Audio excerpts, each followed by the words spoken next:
Hello and welcome to our continued mini-series of materials for the No Peace Without Spain based games.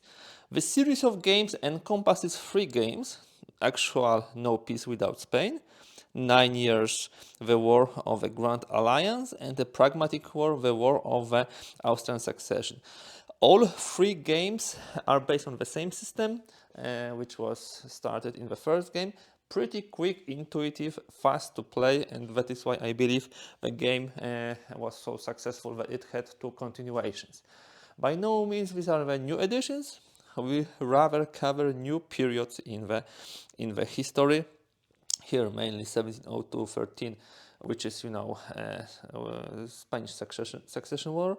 Here we will have also Louis XIV, just like here, trying to push the boundaries of his influence across the Rhine. And of course, this is a war which was like 50 years later on regarding the Austrian succession. Today, in the second material, we'll focus on the 9 years game. So let me put the other games aside. What kind of material it will be? It will be unboxing and overview, so I will show you the content of the game, but I will also explain a bit the game mechanics and this system, which was, I would say, so popular. But before jumping there, maybe a couple of words about history. What happened here and when it starts. It's 1688. Louis XIV embarks upon a war of aggression, later called as a 9 years war. And he would like, with his ally, King of Britain, Catholic King of Britain, to push his interests across the Rhine, mainly towards the Holy Roman Empire. So on one side, you will have let's say Bourbons again, Louis XIV. You will have a British some additional minor factions. On the other side, you would have a huge alliance. Mainly, this will be Austrians, Habsburgs, but also Dutch and other minor countries. One thing which is important is that this game can be connected to No Peace Without Spain, the War of Spain's Succession, and you can play it as a one game, a very nice, interesting, long campaign which starts in 1688 and finishes in 1713. So this is possible. One thing which you will also notice is an astonishing improvement in components quality. I believe the War of Spanish Succession was published 2011. This was published 2017 and Pragmatic War 2019, with some of them getting a new editions. But I really appreciate how beautiful this game is. So let's see. First of all, the rulebook is colorful. It's not glossy, you see, it's not glossy. So when you actually read during the night with artificial light, your eyes are not hurting. What do we have here?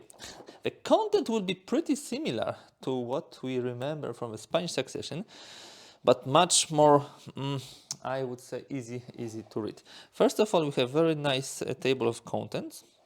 Then we have immediately both sides counters depicted with a color. As you can see, have a blue Bourbon power counters and then the tan counters of alliance. As I said, we have France, we have Jacobits, and we have also some Catalans. And on the alliance side, you have, of course, British, Dutch, Austria, also some empire, subsidies, Spain, Savoy and Bavaria, with some caveats for those. Here, very short introduction, historical. So Louis XIV and his allies against a coalition of European dynasties. This was a response to the Sun King's attempt to extend his influence across the Rhine, pressuring the Holy Roman Empire to accept his territorial and dynastic claims. So this is exactly what the game is about. Now, the content-wise, the rulebook is very similar to its predecessor, but as I said, with many more graphical and colorful examples. This is the point-to-point map It has fortified and unfortified spaces. The levels of fortresses are from 1 to 3. 2 and 3 are marked on the map. Ones are not marked. They are, simply you see them as like this, and this is simply one. There are VP spaces like Madrid, 10 VPs, and 12 spaces. The rulebook, yeah, I really like how they did it. There is this violet here, and there is this tan here, and it transfers from one side to another. Really like it. We have leaders, just like in the previous game. They have tactical rating, which influences the dice rolled, combat rating, the number of corps, and which country is it, home corps band. You have full strength, 1 strength corpses, and the back reduced corpses half strength. Stacking limit depending on how fertile the area is, of course. When we have cards, we'll be looking at them. 2 types of cards: event cards and action cards. Action cards you use to perform the actual actions, and event cards you play at the beginning of a game. Some of them has long-lasting, consequences. Victory determination, 2 types. First of all, there's a possibility for the automatic victory. It's stipulated here. If Paris is alliance controlled, so by the Habsburgs, of course with some supply line, let's leave it for now, but simply, if the alliance takes the Paris, or if VP level is 35 or higher, then they automatically win. This is checked during the winter. On the other side, Bourbon automatic victory if Vienna or Amsterdam is Bourbon controlled, or VP level is at 0. If none of the automatic victories is achieved, you will be looking at the victory points at the end of a game, and it will be either major or minor alliance victory or minor or major Bourbon victory, with points scored for various areas. First of all, spaces. Unfortified spaces only with printed VP will give you VPs. All fortresses give VPs according to their level, 1 to 3. There will be famous victories in which you need to inflict at least 5 hits and destroy 2 corps. There will be naval battles. This is a new VP source. Dynastic upsets, control of London. Those things are new things, which of course were not in the previous game. Sequence of playing is similar. Event card phase at the beginning. This actually drives the game and changes a lot of things. Some of the things are random, some of them has to happen. Then you have reinforcements, campaign, so actual actions, winter quarters, victory determination, and checking of attrition. Multi-turn events, 4 of them have a red, border. This is important. Supply, we'll not talk about it. Reinforcement, campaign, actions, types, description, how the movement is being done.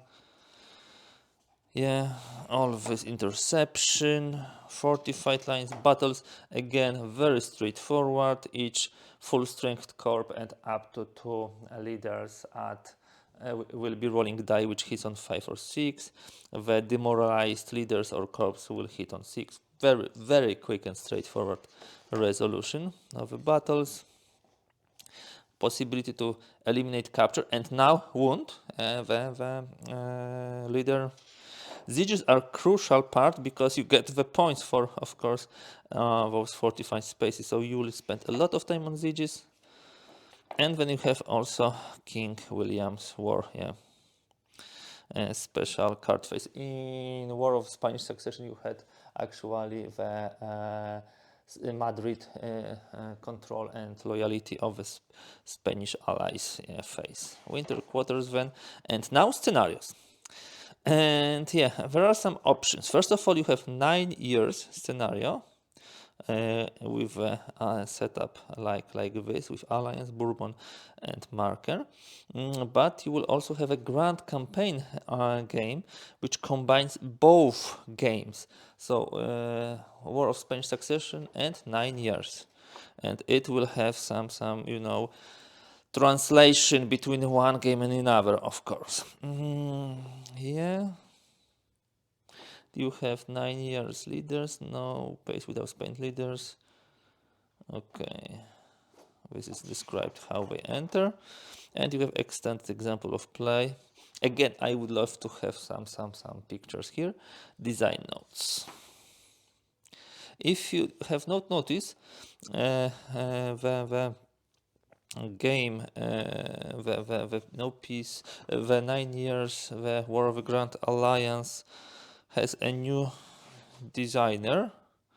Yeah, series designer is Don Herndon. He actually created the first game, but the game design of the 9 years is Sean Chick and Chris Van Burden. Okay, let's briefly look at the rest of the components. The dice are straightforward, so we will not look at them, but we would like to look at the cards.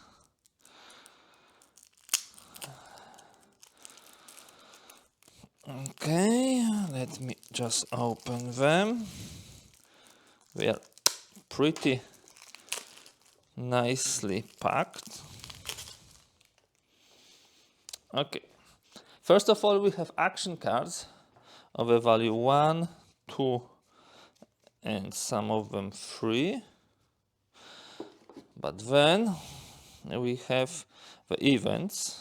Alliance General Death. This is a permanent event. A lot of them which actually are historical, or some of them like bad weather are simply for this particular turn to show the situation. Bourbon General Death. So you can see some of them are historical, some of them are like or bold bad weather, more to give some tweaks to the particular year. Then we have player 8, very similar but upgraded to what we had in the War of the Spanish Succession. All the important, let's say, tables. Sequence of play, very important, how you resolve battles, how you resolve the sieges. If you played the first game in the series, it will be pretty straightforward. Now, these multi-turn event sheets are separate. You put them here when they are in play. Just to remember that, you know, they are in effect. And then you have counters. Not too many. I believe 160, something like this. This would be the Bourbon side. These are the control markers. Yeah, these are the control markers. Bourbon Alliance. Here you have the leaders. Here you have the corpses, French, Jacobite, Catalan. You can also use the army markers if you have overflows, fortified lines. And then you have Alliance.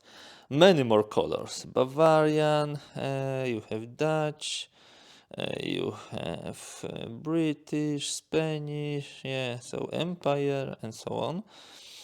Famous victory, these are the peace, this is for the sieges, fortified lines, minor leaders. None of them can be upgraded, as you can see. Some of them were promoted in the previous game. So not too many counters, which is good. The game is quick, the game is fast, thanks to this. And now let me put aside this for a moment so we can look at the map. The map is paper one, although in my third video in the series with the Pragmatic War, we already will have different map. We'll have a mountain, but for now we have this map. This is not a different map than not much different map than from the Spanish Succession. Of course, there is a difference because we start turn track on 1688, but as you can see, this is already to play the combined campaign of the 9 years, war, and then the Spanish Succession War, and you can see which initiative was in place. Excuse me. On the map, which is point to point, you have fortresses, you have VP spaces. Of course, larger fortresses are here. like in Turin, like in Lille, like in Brest. This map shows more of a Britain than it was in the Spanish succession, because you have Edinburgh, Highlands, and Dublin. Yep. As I told you, this is not a very dense, of course, map, and this is not also a very dense game with so few counters, and even with the overflow boxes, it's really cool to play quick. Quick, straightforward. I really like how this plays, and yeah, this is really good. You have some more victory spaces here. It's really interesting because the fortresses are, of course, checking the access. However, once you break through this, it's much easier to take them. Really nice map. It goes to Naples here in the south. And as I said, very very good for combining with the War of the Spanish Succession as a one game. Okay, guys, the idea for this video was to be short, to be concise, and to give you enough information about 9 years, the War of the Grand Alliance game, which is part of the system No Peace Without Spain. A really great continuation, beautiful, really beautiful game, quick, possibility to play it alone, possibility to play it with the previous War of the Spanish Succession as a one huge campaign. In the third video, we will look at the Pragmatic War, but this will be in around 2 weeks, so stay tuned. For now, it's all what I wanted to present. Thank you very much for being with me. If you like this video, don't hesitate, give thumbs up. If you'd like to see more content like this, kindly please subscribe to really help such a small content creator like the Boardgames Chronicle.